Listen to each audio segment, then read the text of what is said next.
Alors, on reprend sur la deuxième partie de la vie à Alice Springs. J'espère que la première partie vous a plu. Euh, on continue avec les avantages et les inconvénients. Donc, passons à un avantage qui est un avantage certain. C'est pour les amoureux de la nature. Voilà. Pour les amoureux de la nature, c'est un endroit magique. On est quand même, on est au milieu de l'Australie, on est vraiment au milieu de nulle part. On a des paysages magnifiques. Donc après, Alice Springs en soi, la ville, c'est pas extraordinaire. Mais si on sort, et même des fois sortir juste aux portes de la ville, en fait, on a un, des paysages vraiment magnifiques. Il y a des gorges, donc en été, les gens vont beaucoup se baigner dans les gorges. On a des montagnes, donc des chaînes de montagnes où les gens vont faire. Il y a plein en fait de possibilités d'aller faire des marches un peu partout. Bien sûr, plus en hiver qu'en été, puisqu'en été il fait quand même très très chaud. Ah bonjour, bonjour. Il fait quand même très très chaud. Et c'est vrai que voilà, donc en fait de avril à octobre, c'est quand même la saison en fait tourisme.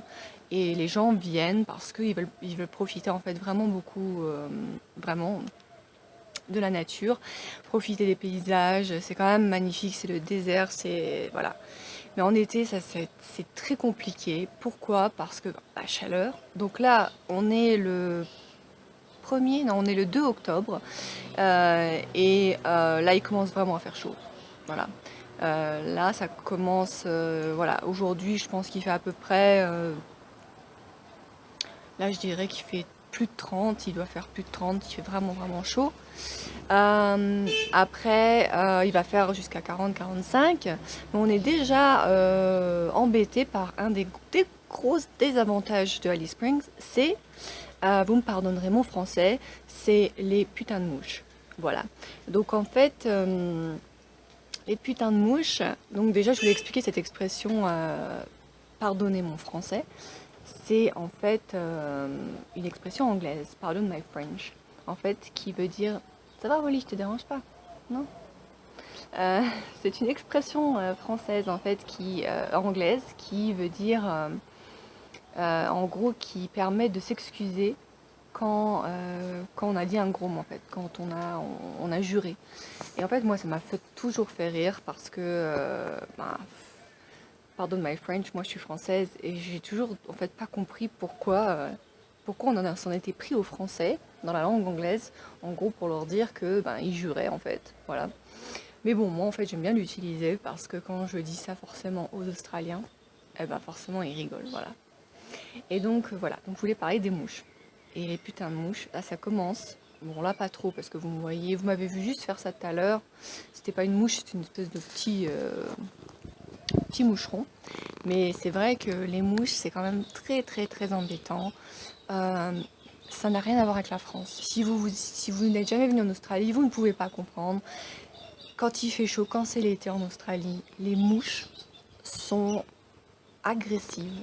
Elles vous sautent dessus, elles vous agressent, mais beaucoup plus en fait que moi j'ai jamais connu en France.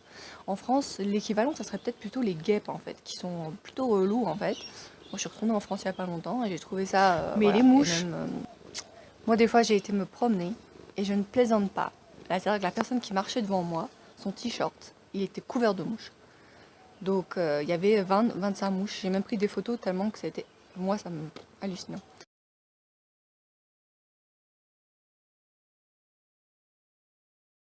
Donc en fait, d'où en fait. Voilà. Si vous me voyez faire ça sur des vidéos. Et puis bon, de toute façon, c'est connu comme le salut australien. Voilà, c'est le salut australien. Pourquoi? À cause des mouches. D'ailleurs, il y a une mouche qui vient de m'attaquer. Voilà. Un autre avantage à Alice Springs, c'est que comme c'est assez petit, c'est que tout est proche.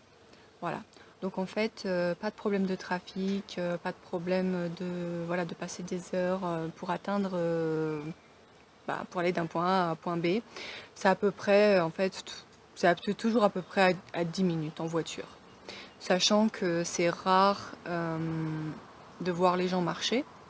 Notamment parce que voilà, parce qu'en général il fait chaud, et les gens aiment bien leur petit confort avec la clim, et les Australiens bon sont pas très réputés pour marcher, donc en fait mais la ville est quand même assez étendue. Moi où j'habite, par exemple je prends mon vélo pour aller en ville, je mets à peu près 10 minutes, un quart d'heure, mais c'est vrai que si je marche, j'en ai pour 45 minutes, 50, et quand il fait chaud, c'est un peu voilà, c'est un peu chaud pour faire un jeu de mots.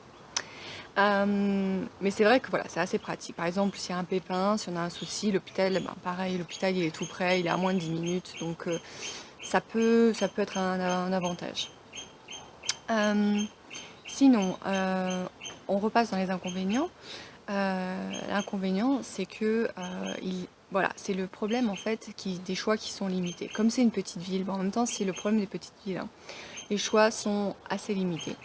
Il y a des efforts qui sont faits pour la culture.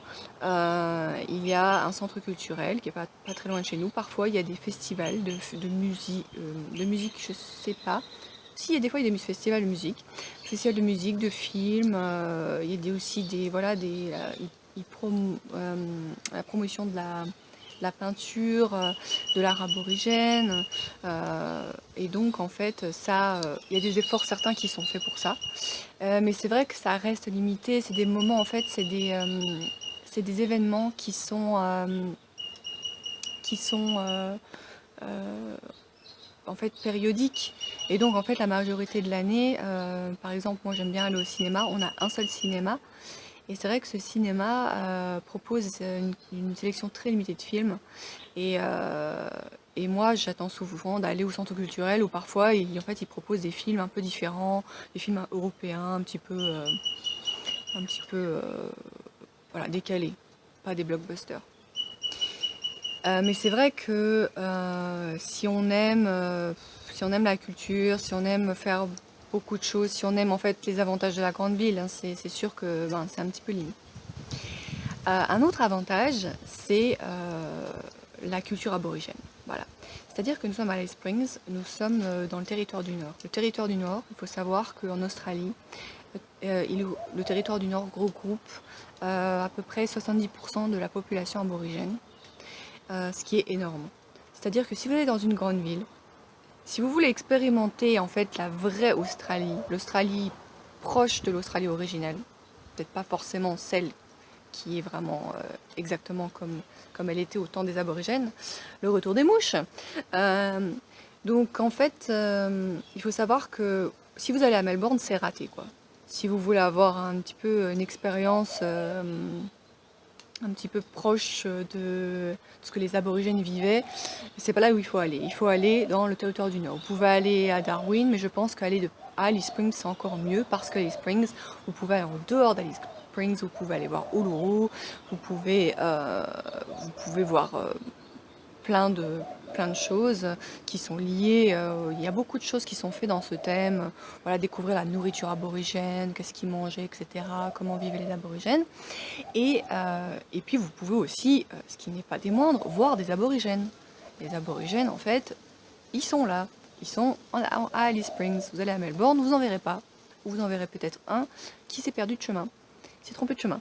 Mais voilà, donc si vous voulez voir des aborigènes, et aussi, sachant que si vous aimez l'art aborigène, en fait, Alice Springs regroupe, il y a beaucoup d'expositions d'art aborigène, il y a beaucoup de ventes d'art aborigène, je pense qu'il y a beaucoup d'acheteurs du monde entier qui viennent à Alice Springs pour acheter de l'art aborigène. Et l'avantage ici, c'est qu'au lieu d'aller dans les galeries, vous pouvez aller dans la rue, parce qu'il y a les aborigènes dans la rue qui sont assis euh, sur la pelouse et qui vendent leur propre art. Et ça, c'est quand même quelque chose qui est assez particulier, de pouvoir acheter à la personne qui a produit cet art. Et aussi d'acheter à un coût moindre que si c'était une galerie, qui prendrait bien sûr une commission dessus. Donc ça, c'est quand même, il faut savoir que ça peut être très important, très intéressant si vous êtes amateur d'art. Sinon, un autre avantage, moi je ne connais pas très bien parce que je n'ai pas de famille. Je suis Rémi sans famille. Non, mais je n'ai pas d'enfant. Donc en fait, mais j'ai beaucoup entendu dire qu'Alice Springs c'était un endroit family friendly, donc en fait qui est très intéressant pour les familles, pour les gens qui ont des enfants. Il y a beaucoup d'activités pour les enfants, il y a beaucoup d'activités sportives, d'activités artistiques, beaucoup d'événements qui sont faits autour des familles pour voilà. Et donc ça peut être très intéressant si vous avez des enfants. Sinon, un autre avantage, c'est l'argent. Voilà. Donc on va parler de l'argent. Donc je vous ai dit qu'Alice Springs c'était assez cher. C'est un endroit où la vie est assez chère parce qu'on est au milieu du désert. Mais en contrepartie, les salaires sont plus élevés en fait. Sont plus élevés déjà en Australie, les salaires sont plus élevés qu'en France. Et en plus, dans le territoire du Nord, les salaires sont encore plus élevés que dans le reste de l'Australie. Alors pourquoi ? Tout simplement parce que les gens ne restent pas dans le territoire du Nord. En fait, c'est un endroit où il y a un très fort turnover, donc un passage très important. Donc, paradoxalement, c'est un endroit où il y a beaucoup de gens qui viennent chaque année, beaucoup, beaucoup, beaucoup de touristes. Mais si on parle de gens qui restent en permanence, c'est très limité. Donc, il y a peu de gens qui restent ici, pour les raisons que j'ai expliquées, je suppose, ou peut-être pour d'autres raisons, mais c'est vrai que ça change très souvent. On voit des commerces en fait qui régulièrement proposent le même type de boulot parce que sûrement la personne qui faisait ce boulot est partie ailleurs. Et ça, c'est assez courant en fait que des gens viennent, se font de la thune en fait, et après s'en vont. Parce que les salaires sont un peu plus élevés. Pourquoi les salaires sont plus élevés ? Parce que les gens, le gouvernement veut que les gens restent. C'est pour ça, c'est attractif. Mais ça ne fait pas vraiment l'effet escompté. C'est-à-dire que les gens restent un certain temps et puis finissent par s'en aller. Mais bon, c'est quand même pas négligeable de savoir que les salaires sont un peu plus importants. Et lié à ça, il y a aussi le boulot. Le boulot, quand je dis le boulot, c'est la possibilité d'avoir du boulot. C'est-à-dire que Alice Springs, c'est l'endroit où j'ai été très étonnée de voir qu'en fait, on vous embauche comme ça, quoi. Comme ça. En France, en tout cas de mon expérience, moi j'ai beaucoup voyagé. C'est juste que moi, mon souvenir de la France, c'est que c'est quand même très difficile d'avoir un boulot. Surtout si c'est un boulot en fait qui n'est pas dans votre domaine de compétence ou si vous n'avez pas d'expérience dans ce boulot. Alors ici, je sais pas, c'est un endroit un petit peu mystique et en fait, voilà, on peut vous engager sans diplôme, sans expérience, on vous laisse votre chance. Et je pense aussi que c'est parce que ils savent que, en fait, les gens, comme les gens partent souvent, peut-être qu'ils donnent un peu plus la chance aux gens en se disant que peut-être cette personne-là va rester peut-être plus longtemps. Je sais pas. Mais en tout cas, moi, il faut savoir que depuis que je suis arrivée à Alice Springs, j'ai fait voilà, un certain nombre de boulots qui n'ont rien à voir les uns avec les autres, pour lesquels je n'ai pas forcément de diplôme. J'ai été guide touristique, je n'avais aucun diplôme là-dedans. J'ai été aide à domicile pour des personnes âgées et handicapées. Bon, j'avais un diplôme d'aide-soignante, mais voilà. J'ai été assistante dentaire. Alors on se dit qu'assistante dentaire, il faudrait sûrement un diplôme. On m'a engagée sans diplôme, sans expérience. Donc voilà. J'ai vendu des billets à l'aéroport d'Alice Springs. Enfin, j'ai fait vraiment des choses qui sont un petit peu... en France, ça ne se serait jamais passé. Ça, c'est sûr, clair et net. J'avais déjà du mal à trouver un boulot de serveuse en France, donc voilà quoi. Mais c'est vrai que ça, c'est quand même bien. Moi, je dirais quand même que c'est un gros avantage, qu'on vous laisse votre chance et aussi ouais, on vous laisse la possibilité en fait d'essayer et ça peut faire des très bonnes expériences professionnelles. Voilà, cette vidéo est terminée, j'espère qu'elle vous a plu. N'hésitez pas à me dire si vous avez des questions, des commentaires en barre d'infos et je tâcherai d'y répondre. On se quitte avec le salut australien, avec les putains de mouches. Pardon my French. Je vous dis au revoir et à la prochaine.